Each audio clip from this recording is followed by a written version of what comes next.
Insurance ఎందుకు అవసరం? అసలు ఎవరు కట్టుకోవాలి? అంటే ఇన్సూరెన్స్ ప్రతి ఒక్క వ్యక్తికి అవసరమే.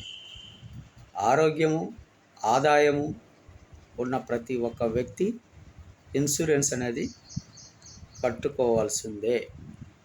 వారు సంపాదించే సంపాదనలో కనీసానికి ఒక 10% అయినా దాచుకోవాలి. అది వాళ్ళకి ఫ్యూచర్లో చాలా లాభాలను తీసుకొచ్చి ఇస్తుంది. ఇన్సూరెన్స్ అంటే ఒక భద్రత, ఒక కుటుంబానికి ఆర్థిక భరోసా, ఒక కుటుంబానికి ఆర్థిక రక్షణ. కాబట్టి ఇన్సూరెన్స్ అనేది ప్రతి ఒక్కళ్ళు ఆరోగ్యము, ఆదాయము, వయస్సు ఉన్న ప్రతి ఒక్కళ్ళు వయసులో ఉన్నప్పుడే వారు సంపాదించే సమయంలోనే వారు సంపాదించడంలో నుంచి ఒక 10% అయినా దాచిపెట్టుకుంటే వారి కుటుంబ భద్రత కోసం ఈ యొక్క ఇన్సూరెన్స్ అనేది ఉపయోగపడుతుంది.